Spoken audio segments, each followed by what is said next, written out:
Di sudut kota Semarang, tersembunyi lorong-lorong tua yang berbisik tentang masa lalu. Inilah Kampung Pecinan, tempat di mana aroma rempah, lilin dupa, dan riuh pasar berpadu dalam satu tarikan napas. Ini adalah langkah pertama kami dalam sebuah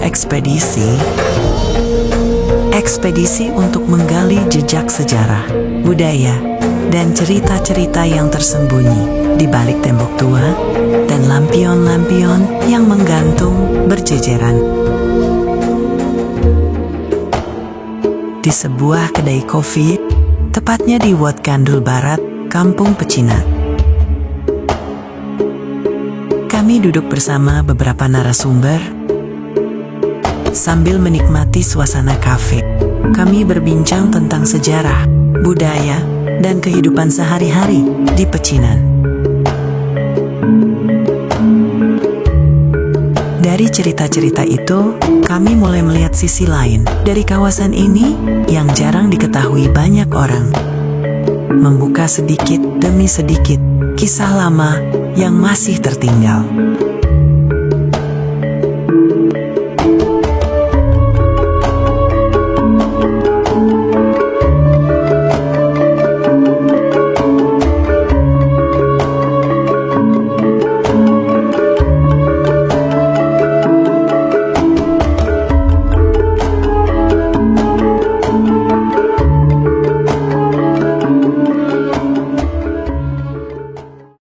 Ya, di Kedu itu ada satu tempat yang namanya Situs Leangan. Di situ dulu pemukiman abad ke-7 sampai ke-8. Jadi pada masa dinasti Sanjaya, Borobudur belum dibangun. Nah, di situ ada hunian yang tahun 2008 atau 13 ya, antara 2008 sampai 2013 itu ditemukan keramik-keramik pada zaman dinasti Tang waktu itu. Ya, jadi itu bukti bahwa sudah ada hubungan antara Nusantara dengan Tiongkok waktu itu. Jadi sekarang kembali ke Simongan. Memang di Simongan itu tertulis di Sampokong di sana itu ada kan pertama kali muhibah atau perjalanan dagang dari Laksamana Cheng Ho ke daerah Nusantara pada awal 14. Nah, itu di sana sudah ada hunian itu. Awalnya itu di situ memang bukan di sini pecinannya. Waktu Cheng Ho datang ke sini tentunya ada penduduk asli yang bermukim di sana. Tetapi menurut saya ya tidak terlalu nyata perubahan bentuk bangunan atau budaya rumah dan sebagainya, karena saat itu rumah-rumah penduduk asli yang ada di Nusantara kita tahu semua bentuknya rumah Demak itu beda. Ya toh, ada bentuk entah itu bentuk joglo atau limasan atau apa, dan mungkin gentengnya sama itunya beda dengan struktur bangunan yang ada di daerah Cina, itu beda sama sekali. Jadi pengaruh mungkin saya rasa belum begitu belum begitu mempengaruhi keadaan itu saat itu. Nah, Mataram Islam itu kan Solo. Nah, ini yang tadinya Demak ikut jadi wilayahnya Pajang sampai wilayahnya Kesunanan Surakarta. Nah, di situ Pakubuwono II kalau nggak salah ya, atau Amangkurat I, pemberontakan Trunojoyo itu ada kaitannya itu, yang dibantu VOC. Surakarta dibantu VOC, tapi dengan perjanjian kalau menang Semarang masuk VOC. Jadi terus menang, kemudian Semarang ini jadi VOC. VOC memindahkan pelabuhannya yang tadinya di Jepara ke Semarang. Nah, di situ baru terjadi perpindahan banyak, terus orang Tionghoa yang migrasi banyak. Nah, kemudian jadilah daerah ini yang terjadi kulturasi bentuk bangunan, rumah dan segalanya itu, sehingga budaya-budaya Tionghoa yang bisa sisanya yang bisa kalian lihat di sini itu mungkin pada abad 16-17.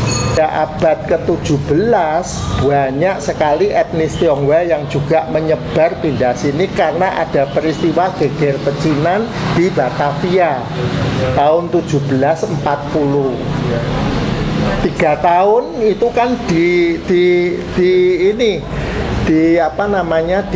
obrak-abrik itu, sehingga etnis Tionghoanya bergerak ke timur sampai ke Cirebon, Tegal, Pekalongan, Semarang, terus sampai ke Lasem.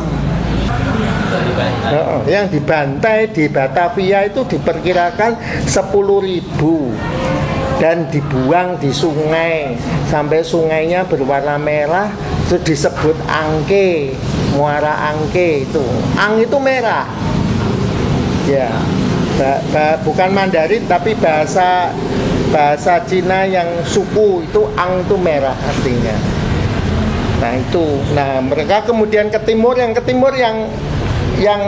tinggal di Semarang itu kemudian oleh Belanda dibentengi, dijaga supaya jangan sampai terjadi peristiwa seperti di Batavia. Karena Belanda tahu ini orang etnis Tionghoa ini kalau tidak diawasi mereka bisa bergabung dengan tentaranya ke Mataram, nanti berontak lagi, akhirnya di settle atau dikurung dalam satu ini yang sekarang jadi satu kelurahan Keranggan yang petanya sudah ada tuh, yang dari Gang Pinggir sampai Beteng. Nah mereka kemudian beranak pinak di sini, berkulturasi di sini. Kulturasinya bukan hanya makanan aja tapi juga bentuk-bentuk bangunan. Keluar masuk harus izin pakai pas surat. Jadi bentengnya itu cuma gerbang begitu aja, dan di gerbang itu ada yang jaga. Jadi misalnya jam 6 sore itu harus sudah masuk semua. Kalau ada keperluan mau keluar baru dia izin. Begitu, hanya begitu. Sekitar tahun 1970, kebijakan kuningisasi diberlakukan. Rumah-rumah khas Tionghoa di Pecinan dicat kuning sebagai bagian dari program asimilasi.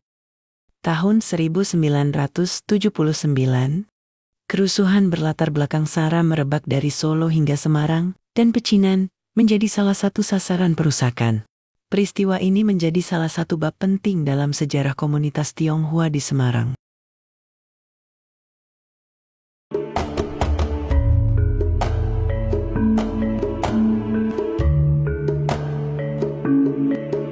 Berakhirlah ekspedisi pertama kami di Kampung Pecinan.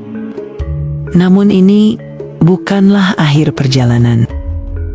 Masih banyak kisah yang menunggu untuk diceritakan. Nantikan ekspedisi selanjutnya.